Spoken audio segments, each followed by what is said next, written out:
on va voir 3 miracles que Jésus a accomplis. Je ne les ai pas choisis comme ça, parce qu'il y en a eu tellement, il y a vraiment le choix. Si je vous dis, dites-moi 3 miracles que Jésus a fait, il y aurait une multitude de réponses, et ce serait vrai parce qu'il est dit que Jésus a tellement accompli de choses que toutes les bibliothèques du monde entier ne pourraient pas contenir les livres qu'on écrirait. Donc certains sont répertoriés là, mais il y en a tellement, tellement plus. Le premier miracle qu'on va voir, c'est la résurrection de Lazare. Donc, Lazare est mourant, ses sœurs, Marthe et Marie, font appeler Jésus. « Viens vite, Lazare que tu aimes est malade. » Et Jésus, volontairement, ne vient pas tout de suite. C'est dur, hein ? Des fois, Jésus, il semble ne pas se soucier de nous ou être en retard. Non, c'est qu'un sentiment. Il est toujours à l'heure. Mais quand il arrive, Lazare est déjà mort et même enterré. Il est déjà dans le tombeau. Et on va commencer à partir de là. L'histoire est écrite dans Jean 11, verset 39. Jésus se rend au tombeau où son ami Lazare repose et il dit « ôtez la pierre ». Marthe, la sœur du mort, lui dit « Seigneur, il sent déjà car c'est le 4e jour ».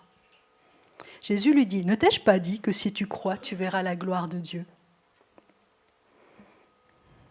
On verra la gloire de Dieu si on le croit. Notre Jésus est glorieux. Comment ne pas voir la gloire de Dieu dans nos vies quand on l'aime ?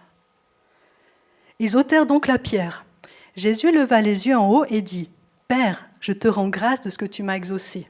Pour moi, je savais que tu m'exauces toujours, mais j'ai parlé à cause de la foule de ceux qui se tiennent ici, afin qu'ils croient que c'est toi qui m'as envoyé. » Après avoir dit cela, il cria d'une voix forte « Lazare, sors !» Et le mort sortit. C'est simple avec Jésus, hein ? Voilà le premier miracle que je voulais vous partager. On va passer au deuxième. C'est la guérison d'un homme sourd et muet.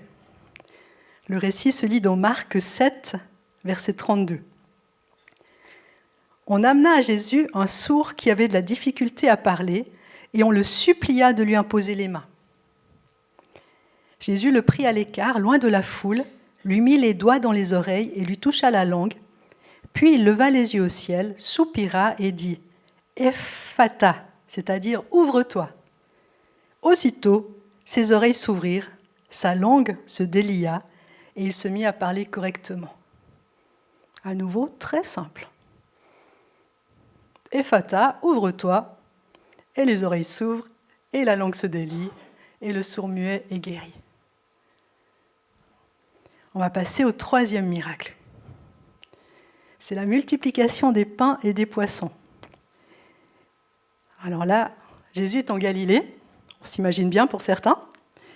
Il enseigne la foule, il guérit les malades, il exerce son ministère. Et comme toujours, il y a des prodiges, des miracles, la gloire de Dieu est là. Mais lorsque le jour commence à baisser, les disciples commencent à se soucier. Comment cette foule va se nourrir ? Il n'y a rien ici, on ne peut pas les nourrir. Jésus, dis-leur de partir. Et la Bible mentionne que la foule était constituée de 5000 hommes, sans les enfants et sans les femmes. Donc on peut facilement estimer qu'il y a en tout cas 10 000 personnes à nourrir à ce moment-là. Matthieu 14 nous explique. Jésus répondit à ses disciples, « Ces personnes n'ont pas besoin de s'en aller. Donnez-leur vous-même à manger. » Il est drôle Jésus là. Mais ils lui dirent, « Nous n'avons ici que 5 pains et 2 poissons. » Et il dit, « Apportez-les-moi ici. » Il ordonna à la foule de s'asseoir sur l'herbe, prit les 5 pains et les 2 poissons, leva les yeux vers le ciel et dit la bénédiction. Puis il rompit les pains et les donna aux disciples, et les disciples les distribuèrent à la foule. Tous mangèrent et furent rassasiés. Ils ne pouvaient pas plus. Et l'on emporta 12 paniers pleins des morceaux qui restaient. Là aussi, c'est simple.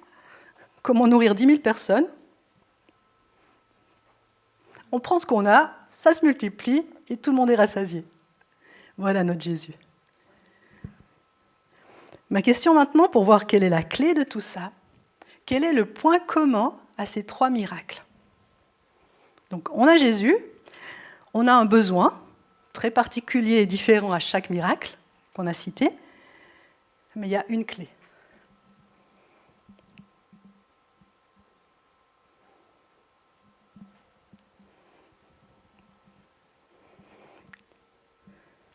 Je vous la donne? Dans ces 3 récits, à chaque fois j'ai lu, Jésus leva les yeux en haut. Jésus leva les yeux au ciel. Jésus leva les yeux vers le ciel. Pourquoi?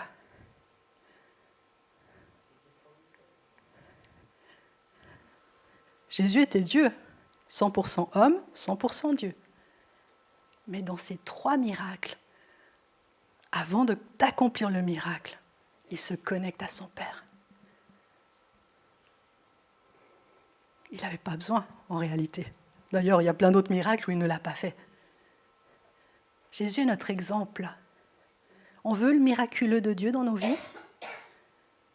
Et c'est simple, le miraculeux de Dieu dans nos vies. Où se porte ton regard? Là où il y a le miraculeux? Ou là on est à râler pâquerette? Le regard, c'est tellement important. Il y a certains sports où notre regard va déterminer la direction qu'on va prendre. J'ai entendu qu'en moto, c'est comme ça, en ski, c'est comme ça.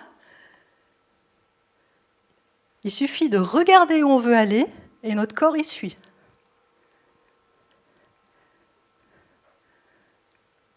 Le regard est tellement important. Jésus lève les yeux au ciel, le miracle s'accomplit. Il lève les yeux au ciel, Lazare ressuscite. Il lève les yeux au ciel, un sourd-muet entend et parle. Il lève les yeux au ciel, une foule est rassasiée. Et dans nos vies, quand on lève les yeux au ciel, on s'attend au miraculeux de Dieu. Amen. C'est vraiment important, notre regard. Vous savez, déjà, les yeux en eux-mêmes, c'est tellement précieux, nos yeux. Ça nous ouvre la porte au monde dans lequel nous vivons. Ça doit être terrible pour des gens aveugles. Les autres sens se raffinent, se fortifient, mais ne pas voir, mon Dieu. Mais ça implique aussi que, attention à ce que nous regardons. C'est une porte d'entrée à notre âme et à notre esprit. Regarde toujours des choses malsaines et ça ne va pas bien aller par la suite. Notre corps sera impacté, notre âme sera impactée, notre esprit sera impacté. Mais mets des belles choses devant tes yeux, mets la parole de Dieu devant tes yeux, et là des belles choses se passent. Soyons attentifs à notre regard. Où se porte-t-il? On peut regarder à différents niveaux. On peut déjà regarder à nous-mêmes. Alors là, c'est pas mal, mais on est vite limité. Si je regarde à moi, je vois mes limitations, mes faiblesses, mes incapacités, et j'en reste là. Si je regarde aux autres, aussi on peut regarder aux autres, très vite on peut être découragé. Il y a ceux qui sont mieux, il y a ceux qui sont pires, on s'attend peut-être aux autres, mais on risque d'être déçus. C'est bien, on est là pour s'entraider, hein. Attention, je ne dis pas le contraire. Mais s'appuyer uniquement sur les autres, non, on peut tous être défaillants à un moment ou à un autre. Je peux vous décevoir, malheureusement. Regardez à nos circonstances. Alors là, on est ballotté à gauche, à droite. Un jour, tout va bien, on est dans la joie. Hein, quand on vient de recevoir le salaire, tout va bien. 2 jours après, quand on a payé les factures, on rigole moins. Les circonstances, ça nous ballotte. Comment faire pour être victorieux dans nos vies? Garder nos regards sur celui qui est victorieux. Regarde en haut. Et ton corps, ton âme, ton esprit se dirigent en haut. comme au ski. Gardons les yeux fixés sur Jésus. Et c'est un choix, mes amis. C'est un choix. À tout moment, je peux décider que non, j'ai envie de regarder ailleurs. Dommage, je perds du temps. Je perds peut-être des plumes aussi. La Bible nous dit dans Hébreux 12, verset 1, « Courons avec patience la course qui est devant nous. » Notre vie, c'est une course. Mais il faut la patience. Ce n'est pas un sprint, la vie. Il y en a qui sprintent, mais ils s'essoufflent vite parce que c'est une course d'endurance. C'est un marathon, la vie. Courons avec patience, et certaines traductions disent avec persévérance. On persévère, on persévère, on persévère. Fixons les yeux sur Jésus. Voilà comment courir notre course. En fixant les yeux sur Jésus, qui est le chef et le consommateur de la foi. C'est lui qui nous donne la foi. Et c'est par la foi qu'on avance avec lui. Et c'est bon, ça c'est la bonne façon de courir notre course à chacun. C'est de cette façon qu'on ira jusqu'au bout, main dans la main avec Jésus. Les yeux fixés sur lui. Parce que comme certains l'ont reçu, il est la source de notre vie. On va voir ensemble ce qu'il est possible de vivre quand on porte nos regards sur Jésus. On retourne en Galilée. Et c'est juste après ce qu'on va lire, Matthieu 14, là, c'est juste après que Jésus a nourri la foule. Ensuite, Jésus obligea les disciples à monter dans la barque et à le précéder sur l'autre rive, pendant qu'il renverrait les foules. Après les avoir renvoyés, il monta sur la montagne pour prier à l'écart, et le soir venu, Jésus était là seul. La barque était déjà à une distance de plusieurs stades de la terre, malmenée par les vagues, car le vent était contraire. La tempête arrivait. À la 4e veille de la nuit, Jésus alla vers eux en marchant sur la mer. Quand les disciples virent marcher sur la mer, ils furent troublés et dirent « C'est un fantôme !» Et dans leur crainte, ils poussèrent des cris. Jésus leur dit aussitôt « Rassurez-vous, c'est moi, n'ayez pas peur. » Il nous rassure toujours, Jésus. Toujours. Pierre lui répondit « Si c'est toi, ordonne-moi d'aller vers toi sur les eaux. » Ce Pierre, il est toujours impétueux. Et Jésus dit « Viens !» Pierre sortit de la barque et marcha sur les eaux pour aller vers Jésus. Donc, on resitue, les disciples ont obéi à Jésus, sont dans une barque. Ce n'est pas un grand bateau de croisière, hein, c'est une barque. Ce n'est pas grand, une barque. Ils sont 12 là-dessus et la tempête arrive. Et les tempêtes sur le lac de Galilée, elles sont soudaines et très fortes. C'est connu, quand ça arrive, il vaut mieux pas être sur le lac. C'est des marins, c'est des pêcheurs, ils ont l'habitude. Et qu'est-ce qu'on ne doit surtout pas faire s'il y a une tempête et qu'on est dans une barque ? C'est sortir de la barque. Déjà, la barque, ça ne doit pas être très rassurant, mais en tout cas, ne sortez pas de la barque. Là, c'est mort. Hein. Quand Jésus nous dit quelque chose, quand on a nos yeux fixés sur ses yeux, qui nous dit « Sors de la barque », eh bien, vas-y. Parce qu'il n'y a pas de lieu plus sûr que ça. Quand Dieu te dit quelque chose, obéis. Il n'y a pas d'endroit plus rassurant, plus sûr que d'obéir à Jésus. Et là, Pierre va défier toute la science qu'on peut nous enseigner. C'est impossible de marcher sur l'eau. Impossible. Pierre n'est pas un bout de bois, il est un humain comme vous et moi. C'est impossible. Mais il va le faire. Il va le faire. Tant qu'il a son regard fixé sur Jésus, il le fait. Dans nos vies, nos yeux fixés sur Jésus, on peut vivre le miraculeux qui va défier tous les diagnostics des médecins, qui va défier tous les calculs de comptabilité, qui va défier tout ce qu'on a pu te dire, tout ce que la science a pu t'enseigner, et qui est bonne. Mais quand Jésus te parle, quand Jésus te dit qu'il t'a déjà guéri, et qu'on garde nos yeux fixés sur la promesse que Jésus nous a faite, on va la vivre. On va la vivre. C'est bon ça. Est-ce que ce n'est pas une bonne nouvelle ça? Mais tout à coup, Pierre s'est rendu compte de ce qu'il était en train de faire. Il a dû se dire, mais là, mon ami, tu débloques, ça ne se fait pas. Les vagues sont là, on est en train même de couler avec la barque, et moi je marche sur l'eau. Il a paniqué. Son regard n'était plus sur Jésus.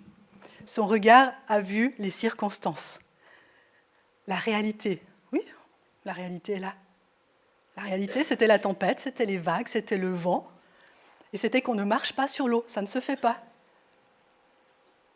Mais Jésus est bon, il le rattrape. Il ne nous laisse pas couler, Jésus. En voyant que le vent était fort, Pierre eut peur, et comme il commençait à enfoncer, il s'écria « Seigneur, sauve-moi !» Aussitôt, Jésus étendit la main, le saisit et lui dit « Homme de peu de foi, pourquoi as-tu douté ?» Il l'avait fait, homme de peu de foi. Il avait la foi. Il fallait avoir la foi pour sortir de la barque. Je l'ai souvent dit, on a tous la foi. Ne nous minimisons pas que nous avons peu de foi. En grec, peu de foi, ça veut dire une foi qui ne persévère pas. Et à l'inverse, une grande foi, c'est une foi qui persévère. Je crois, et je le verrai s'accomplir dans ma vie, parce que Dieu l'a promis. Et là, notre Pierre, il était submergé par ce qu'il voyait, et il n'a pas persévéré dans sa foi. Il a coulé. Mais il avait la foi. Je ne sais pas si on aurait fait pareil. Moi, la première. Je suis très rationnelle, donc quand on regarde à Jésus, on vit le miraculeux, tôt ou tard. Et vous savez, passer ces journées, affronter notre quotidien, la tête haute, ça c'est du miraculeux déjà. Oh oui. Combien de personnes n'arrivent plus à se lever le matin? Submergées par trop de choses. On est des miraculés, mes amis. Ne regardons pas aux circonstances. Vous savez, je me suis occupée pendant un certain temps d'une personne qui était très angoissée, qui pouvait avoir tout à coup une crise de panique. Et ça m'a beaucoup enseigné. Quand je sortais avec cette personne, il fallait la rassurer. Il fallait lui dire « Regarde pas ce qui est autour de toi. Tu me regardes moi. Garde les yeux fixés sur moi. Tout va bien. Tout va bien. Promène pas tes regards partout parce que ça va être trop pour ta charge émotionnelle actuelle. Regarde à moi. Fais-moi confiance. On y va, on y arrive. » Et c'était comme ça qu'on pouvait passer un petit peu de temps dehors. Est-ce que Jésus n'est pas comme ça avec nous? Ne crains pas, ne crains pas. Regarde pas trop à gauche, à droite. Regarde à moi. Garde ton regard fixé sur moi. Tout va bien. Jésus te dit. Tout va bien. Oui, tout va bien.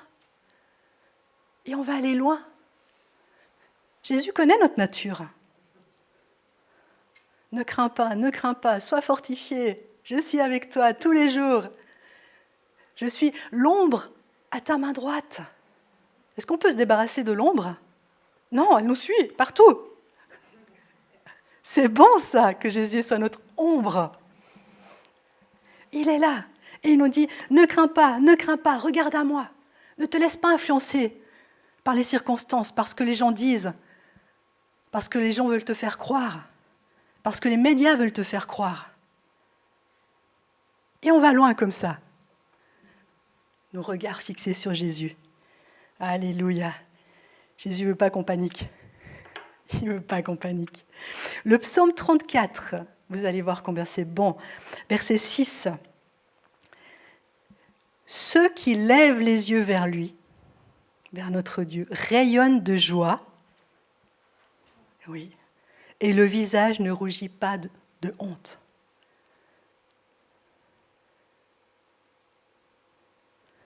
Si nous gardons nos yeux fixés sur Jésus, nous rayonnons de joie, envers et contre tout, et on n'a pas à craindre d'avoir honte. Jésus sera toujours pour nous. Le psaume 16 dit pareil, verset 8. Ça, c'est David qui a écrit ce psaume. « Je garde constamment les yeux fixés sur l'Éternel. » Et quand on lit la vie de David, ce n'était pas évident. Il a vécu des choses très dures, David. De par les autres, de par son comportement personnel. Mais il était humble. Il s'est repenti quand il a fait des bêtises. Je garde constamment les yeux fixés sur l'Éternel, puisqu'il est près de moi, rien ne peut m'ébranler. Rien ne peut m'ébranler. Mon cœur est dans la joie, mon âme exulte d'allégresse, mon corps repose dans la paix. C'est le repos pour notre être entier.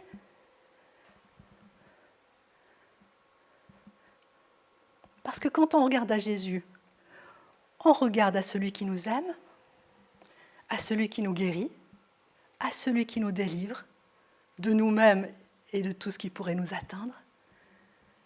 On regarde à celui qui est mort pour nous. La source de nos vies sont en lui. Il est au contrôle de nos vies. Et quand on regarde en haut, les choses qui nous entourent reprennent leur vraie dimension. Des fois, notre regard râlé pâquerette, ça amplifie tout. On croit qu'on ne va jamais s'en sortir, qu'on est dans un cul-de-sac, que c'est fini. Non, lève les yeux. Jésus a la solution, il est la solution.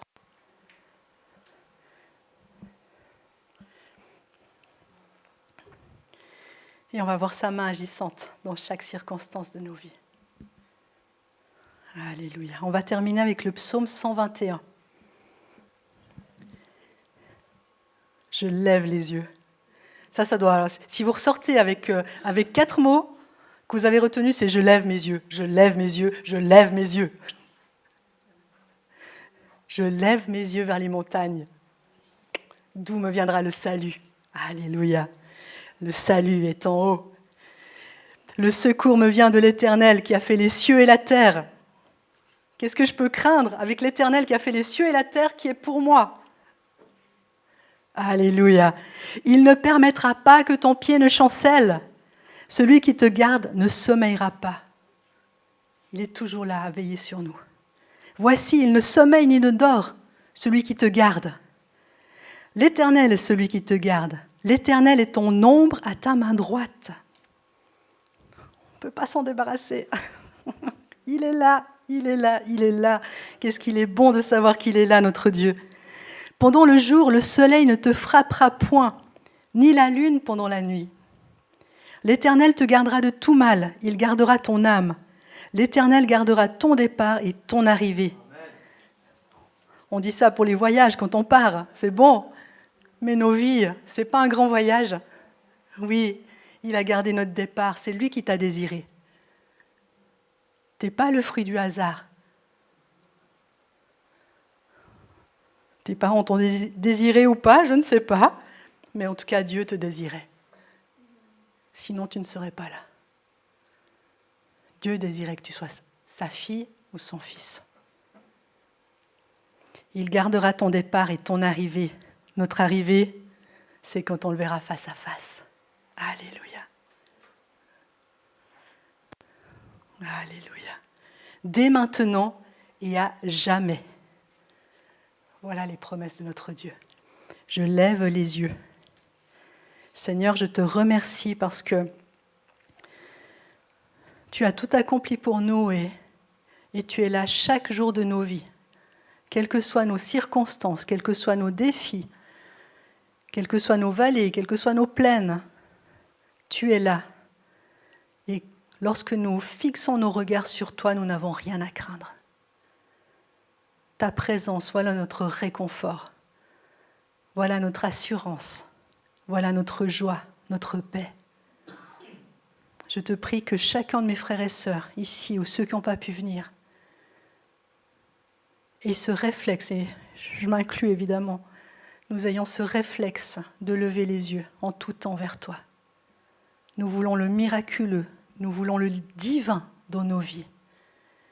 Nous voulons ta gloire, nous voulons expérimenter tout ce que tu as en réserve pour nous. Vraiment, merci mon Dieu d'être un Dieu si merveilleux, si présent, si bienveillant, plein de bonté et d'égard envers chacun de nous. Nous voulons te dire combien nous t'aimons et combien il est bon de te suivre. Merci mon Dieu. Amen.